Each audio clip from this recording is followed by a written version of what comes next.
Buenos días, buenas tardes en algunos sitios tal vez. Un gusto estar aquí departiendo con ustedes. Después de la presentación de las tres personas que antecedieron, en las cuales ya hicieron mención algunos de los efectos que la ceniza tiene sobre bienes expuestos, digamos, edificación, digamos, líneas vitales, sistemas de líneas vitales, eh, seré breve y me centraré un poco en datos duros, porque se ha dicho, se acumula ceniza. ¿Cuánta ceniza se debe acumular para que vaya un techo? ¿Y qué tipo de techo es el que va a colapsar con esa 5 centímetros, 10 centímetros o los que sean centímetros de ceniza? Ahora, si la ceniza está mojada o está seca, ya lo comentaron los que antecedieron, va a ser diferente. eh, y ya viendo la presentación, eh, como pueden ver ahí, las erupciones volcánicas o la actividad eruptiva tiene una serie de peligros o fenómenos representativos de peligro, como los que ustedes ven del lado izquierdo, desde flujos de lodo hasta caída de ceniza. Yo me centraré principalmente en la caída de ceniza o en caída de ceniza junto con piroclásticos, los cuales pueden afectar no solamente en la vecindad del volcán. ¿Qué tanto sería la vecindad del volcán? No soy experto en vulcanología, soy ingeniero civil, pero de lo que he escuchado, podríamos pensar que la vecindad del volcán serían los primeros 5 o 10 kilómetros medidos a partir del cráter. Si estoy mal, les pido una disculpa, pero el efecto de la ceniza puede ir bastante más allá, cientos de kilómetros, decenas o cientos de kilómetros. Entonces, sobre eso me voy a centrar en esta presentación.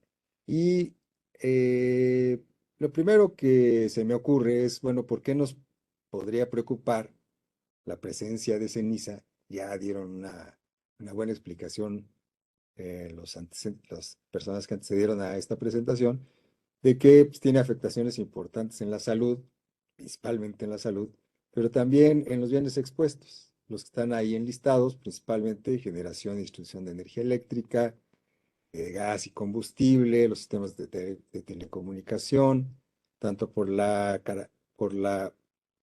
propiedades electromagnéticas que tiene la ceniza en sí, como por el peso que genera sobre las líneas de transmisión, tanto de telecomunicaciones como de energía. En cuanto a los sistemas de distribución de agua potable y drenaje, ya también hicieron mención, el agua se puede contaminar y el drenaje se puede bloquear. En cuanto a los sistemas de transporte, puede hacer una afectación tanto a las estructuras que los complementan, que las pudieran hacer colapsar, o bien que hagan inutilizables las vías de comunicación por la dificultad para el flujo a través de ellas. Y de lo que más tengo información, de lo que más traigo información para comentar con ustedes, es el daño en edificación, principalmente en viviendas y bodegas. Repito, las afectaciones a la salud ya han sido ampliamente planteadas, ampliamente comentadas. Entonces, sobre eso yo no haré ningún comentario adicional. Ahora, eh, ¿por qué nos debe preocupar el inadecuado tratamiento de la ceniza volcánica una vez que cae, ya sea en la vecindad o incluso lejos del edificio volcánico? Pues por casos como estos que estoy plasmando aquí. Del lado izquierdo tenemos el colapso. Ven dos, ¿esto se ve? Mi curso, ok. Ven dos edificaciones. Una de ellas colapsó por acumulación de ceniza. Esto es durante la erupción del volcán Pinatubo que ya mencionó el doctor Servando de la Cruz, allí en Filipinas. Tuvo una acumulación de ceniza en este techo y colapsó. La misma acumulación de ceniza se pudo haber presentado o algo similar en el techo del lado derecho. ¿Qué diferencia hay entre ellos?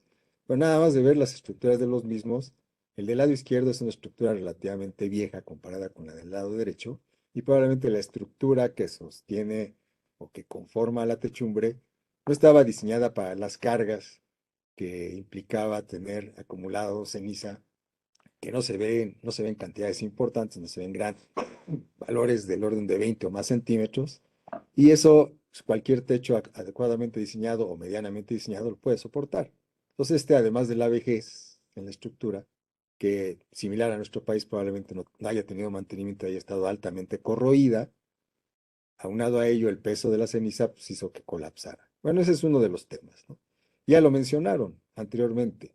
Una vez que empecemos a ver acumulación de ceniza, pues lo prudente es, en la medida de lo posible, porque ya veré quién se va a subir mientras está cayendo ceniza, a barrer para que no se siga acumulando, ¿no? Pero en la medida de lo posible, tratar de eliminarla.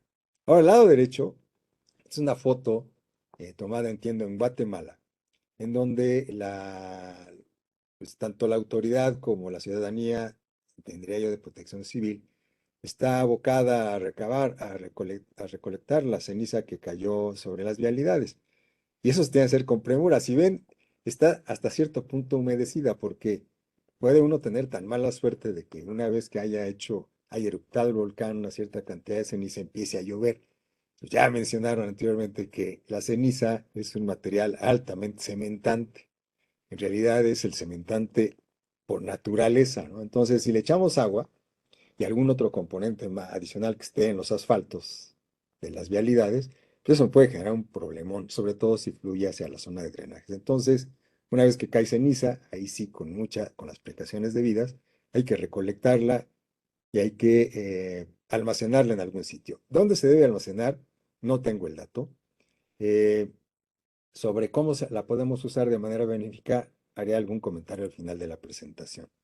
Ahora, este es un esquema que me pareció muy interesante, en donde el lado izquierdo tenemos, bueno, el eje vertical representa el espesor de ceniza, la altura representa el espesor de ceniza acumulada, y en el eje horizontal es la distancia respecto al volcán o al emisor de ceniza. Nada más me voy a centrar en ceniza. Vamos a pensar que el volcán únicamente es ceniza, no hay lava, ¿no? Entonces, en la vecindad del volcán, lo que podemos tener es, como está marcado acá abajo, daño en estructuras y edificación que puede llegar a hacerlas colapsar, tanto edificación para vivienda como infraestructura o estructuras que tienen que ver con sistemas vitales como es la transmisión de energía eléctrica, medios de comunicación. Eso puede suceder en la vecindad del volcán. En los primeros 10 hasta 20 kilómetros, podría yo pensar, se podrían llegar a dar acumulaciones de ceniza tales que generaran daño en este tipo de infraestructura. Conforme nos vamos alejando, esto representa la acumulación de ceniza. Conforme nos vamos alejando, la acumulación de ceniza se reduce y los problemas en las viviendas y en la infraestructura se reducen significativamente. No obstante, bueno, sigue existiendo la posibilidad de que haya daños en techos de edificaciones, principalmente el sector informal, debemos decir, y, eh, y aquí le puse canales de desagüe, con estos elementos que tenemos en las techumbres de la infraestructura, que generalmente son a dos aguas o a cuatro aguas, son techos inclinados. En la parte inferior de la inclinación hay unos contenedores de agua que permiten desaguar la misma, ¿no? Sacar la misma, perdón. Pues estos canales se verían severamente afectados con la caída de ceniza. ¿Y de cuántos kilómetros estaríamos hablando aquí? Que te podrían ser entre 20 y 30, 40 kilómetros tal vez, como ya mencionaron, sobre todo el doctor Servando de la Cruz, pues eso dependerá de las características del volcán y del material que emita, y además de los vientos que tengamos y de las direcciones de los mismos durante el proceso eruptivo.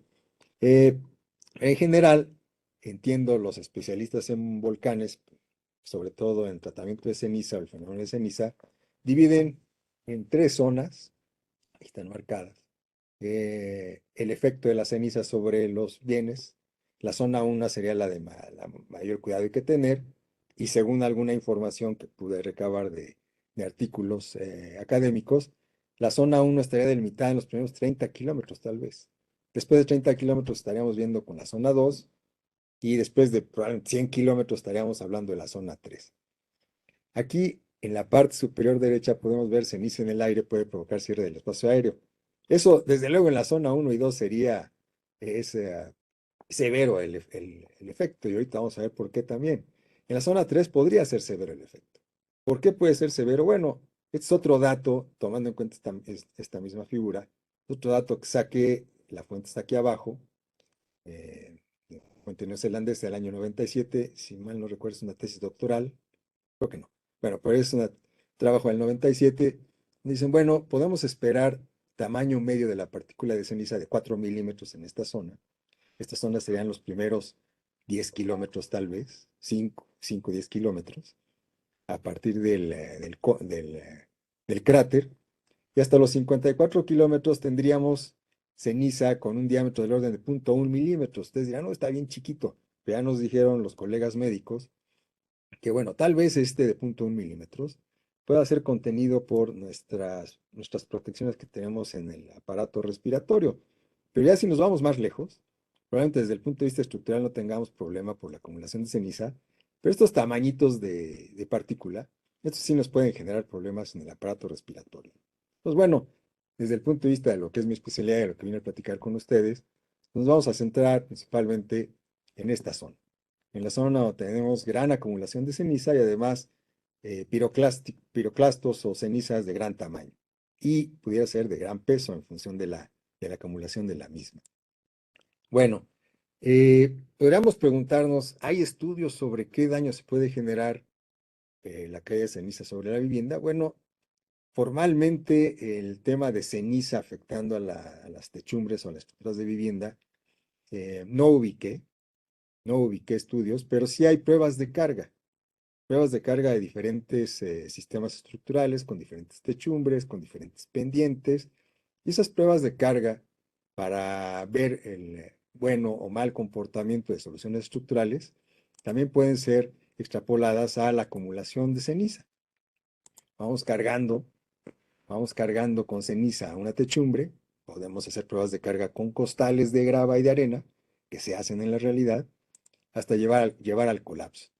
Entonces, esos son datos que podríamos tener, además de los datos que podemos observar de procesos eruptivos en los cuales después podríamos ir a revisar las edificaciones y ver cuánta ceniza se acumuló, cuáles eran las características de la ceniza y cuáles son los tipos de edificaciones o de techumbres de edificaciones que colapsaron. Todos esos datos son de utilidad, además de lo que las especialidades de arquitectura e ingeniería civil puede darnos lo que es la física aplicada y la resistencia a materiales. Eso también nos permite tener información que pudiera darnos luz sobre, bueno, cuál es la cantidad de ceniza que puedo aceptar acumularse sobre mi techo sin que colapse.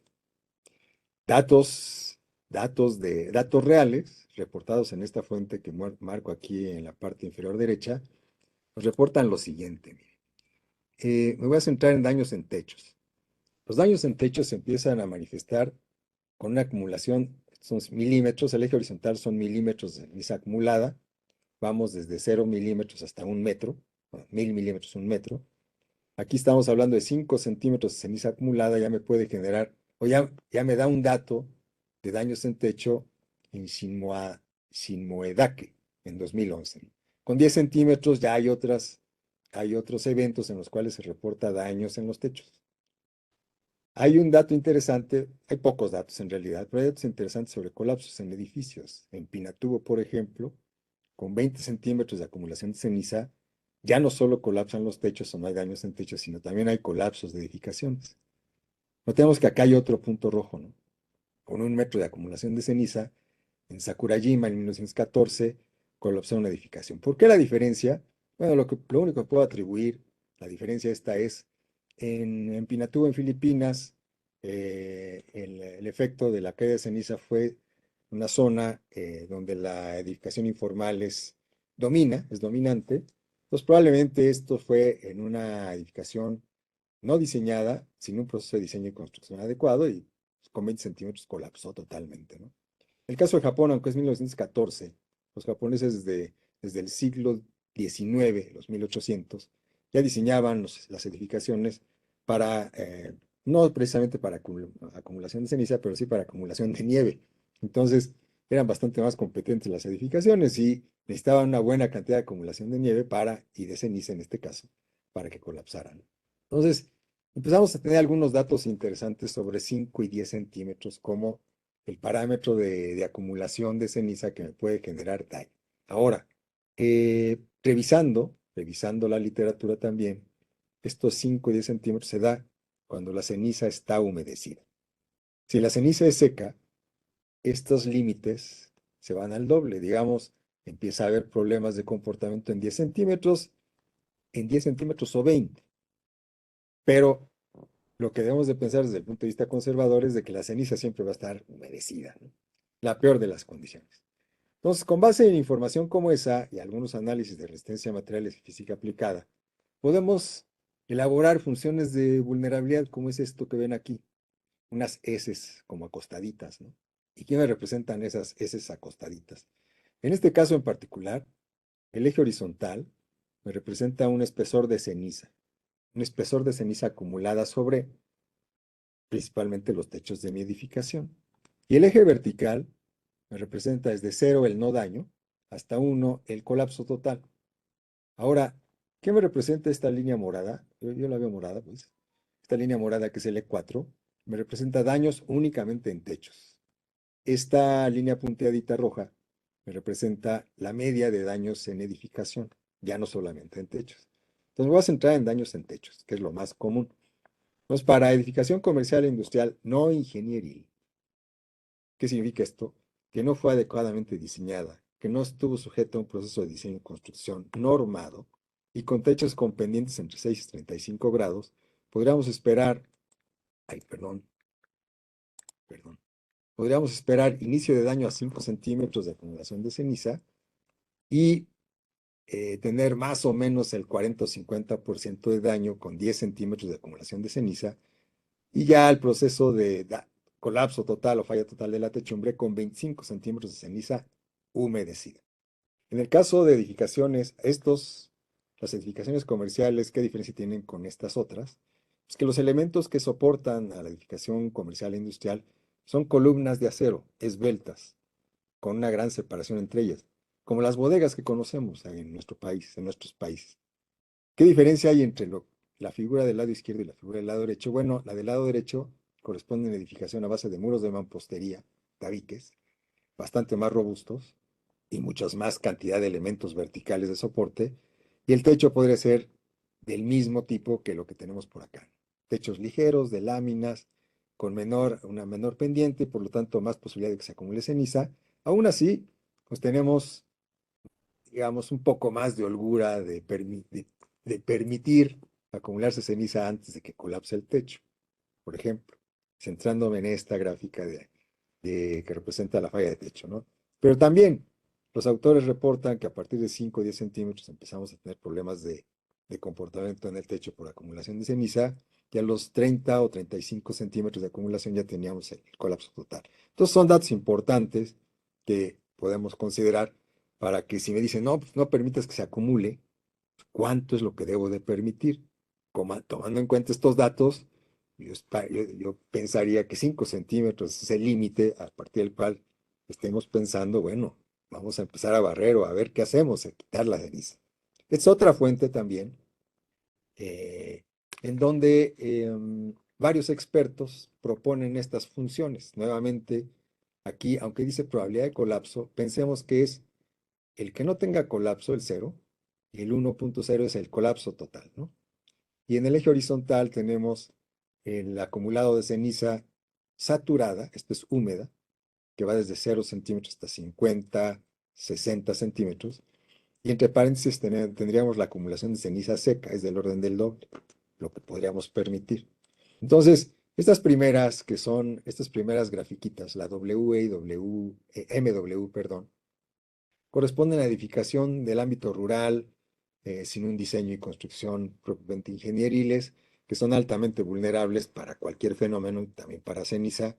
Entonces, estas, de manera similar a lo que mencioné anteriormente, entre 5 y 10 centímetros empezamos a tener problemas de comportamiento y del orden de 20 a 25 centímetros ya tendríamos el colapso total. Si tenemos una edificación no formal, del sector informal, pero con losa de concreto, en la techumbre, vean que la posibilidad de supervivencia de la vivienda o de la techumbre de la misma es bastante mayor. Podríamos aceptar acumulación de ceniza saturada del orden de 50 centímetros o más. Ustedes dirán, bueno, ¿y cuánto pesa esta cosa, no? ¿Cuánto pesa la ceniza? También hay datos interesantes, hay datos varios. Me imagino que depende de la estructura o del tipo de magma o del tipo de estructura que tenga el volcán, de la composición que tenga el volcán, esa no es mi especialidad, Pero hay reportes varios del peso volumétrico de la ceniza, desde 700 kilos por metro cúbico hasta 2.4 toneladas, o sea, 2.400 kilos por metro cúbico. O sea, de ese orden están las diferencias. El 700 kilos por metro cúbico es una ceniza seca, en algunos casos así lo reportan. El 2.400 kilos por metro cúbico es una ceniza endurecida. Ustedes dirán, ¿y eso cuánto representa? El 2.400 kilos es como si tuviéramos con 1 metro de ceniza acumulada, tendríamos una carga de 2.4 toneladas en 1 metro cuadrado. De ese tamaño. ¿Y para cuánto diseñamos los techos regularmente?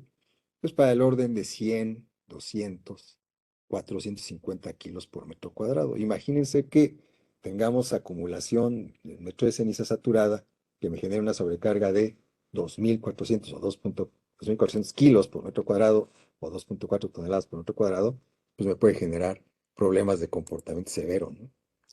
Por otro lado, el CENAPRED, en el año 2017 elaboramos una serie de funciones de vulnerabilidad, tomando en cuenta únicamente la información que teníamos en el medio mexicano. Y con la física aplicada y resistencia a materiales llegamos a estas funciones. Voy a centrarme en la M1, que son las estructuras del ámbito rural, estructura de madera y lámina genérica, con pendientes pequeñas. Entonces, desde luego, con acumulaciones del orden de 5 o 10 centímetros empezamos a tener problemas y para el orden de 25 o 30 centímetros ya tendríamos colapsos, ¿no?, de las techumbres. Y las edificaciones de concreto, con losas de concreto, que son las M5 y 6, son las en las cuales podríamos permitir una mayor acumulación de ceniza saturada incluso, ¿no? Ahora, creo que hasta ahorita hemos mencionado aspectos negativos de la ceniza. Es el malo de la película de hoy. Pero también tiene algunas partes benéficas. Eh, si uno busca en la red, hay por ahí la información de que pues, la ceniza puede ser, es benéfica. O sea, finalmente es parte de la naturaleza y por algo existe. Y va a formar parte del suelo. Y en realidad, pues modifica o disminuye la acidez de los suelos, como dice ahí. Y eso tiende a ser benéfico desde el punto de vista agrícola, ¿no? Entonces, es un buen elemento desde el punto de vista agrícola. Todas estas bondades, desde luego, como todo en la vida, todo es bueno, pero sin excesos, ¿no? Entonces, si tenemos un exceso de ceniza en la vecindad del volcán, desde luego ahí no va a haber estas bondades, va a haber más bien las desbondades de la ceniza, ¿no? Pero, por ejemplo, el abrasivo natural que ya fue mencionado, eso desde luego es malísimo, pésimo para nuestro organismo, pero se puede usar en la industria, en la fabricación de productos de higiene y cosméticos, ¿no? Y otra cosa que ha sido también mencionada con bastante frecuencia por los colegas que antecedieron es el uso de la ceniza desde tiempos ancestrales de los romanos como un cementante. El famoso concreto o cemento puzolánico, desde el origen, desde los romanos, fue creado con cenizas, cal viva y agua. Y con eso produjeron entonces la reacción puzolánica. Una cosa interesante, me llamó la atención, que este nombre de puzolánico viene el nombre de una ciudad ahí en la vecindad de Nápoles, cerca del Vesubio, que se llama Pozzuoli. Es la ciudad donde empezaron a usar este material, la ceniza volcánica, como un cementante. Y actualmente pues tenemos hasta normas. Miren, esta ASTM es una norma americana, estadounidense, perdón, el uso de ceniza para elaborar cementos y concretos a base de cemento Portland. Eh, Nada más déjenme, regreso tantito. No, pues sí, bien. Ahora ya, a modo de conclusión, eh, de lo que acabo de mencionar, pues sí notamos que hay vulnerabilidad en edificaciones del sector rural y las tareas de mitigación del peligro volcánico, mitigación del efecto de los peligros volcánicos sobre las edificaciones específicamente, si trabajamos sobre ellas, también pueden reducir significativamente otro tipo de peligros, ¿no? Si nosotros robustecemos las edificaciones, pues no solamente va a ser para el efecto de ceniza, de la acumulación de ceniza, también va a ser para el efecto de vientos, para el efecto de sismos, para el efecto de grandes avenidas. Entonces, tratarlo de manera holística, que le llaman, tomar en cuenta todos los fenómenos que pudieran impactar, entre ellos la ceniza, va a generar un beneficio en el comportamiento de mis edificaciones para todos los fenómenos, entre ellos la ceniza. Pero sí me gustaría hacer mención, que algunos colegas hicieron mención también a ello, sobre prioridades de investigación para reducir efectos, sobre todo en el sector de edificación e infraestructura. Eh, una cosa que me parece debemos de centrarnos es eh, establecer procedimientos para obtener información cuantitativa que pueda ser revisada y que pueda ser comparada por investigadores, o por académicos, o por ciudadanos, o por miembros de protección civil de cualquier parte del planeta. Que no haya diferencias en las metodologías ni en la forma de estandarizar las bases de datos. Si vamos a recopilar información sobre ceniza seca, que sea adecuadamente plasmado eso. Si vamos a recopilar información sobre ceniza saturada, también que sea adecuadamente plasmado. Eso ayudará mucho para definir funciones o ajustar las funciones de fragilidad o vulnerabilidad como las que acabo de mencionar con ustedes. Ahora, esto es tema a lo que se dedica el CENAPRED, principalmente sobre todo la ENAPROC y los colegas que están ahorita acompañándonos, es aumentar la conciencia sobre los peligros volcánicos, que aunque la probabilidad de ocurrencia es baja, existe, ¿no? Ver sus posibles impactos y la importancia de la gestión del riesgo sobre la operación de estos peligros para no afectar de manera significativa las infraestructuras críticas y la vivienda, el patrimonio de los ciudadanos. Centrándonos en eso, el patrimonio de los ciudadanos, la edificación para la vivienda, es una, una propuesta o una solución bastante práctica, parece a mí, incluso entre el sector informal, es promover el uso de sistemas de techo y piso, principalmente techo, a base de losas de concreto reforzado, lo cual, como pudimos ver en algunas de las diapositivas anteriores, reduce significativamente el riesgo. Es todo lo que quería comentar con ustedes respecto a este tema. Les agradezco la invitación y estaremos atentos a las preguntas. Gracias.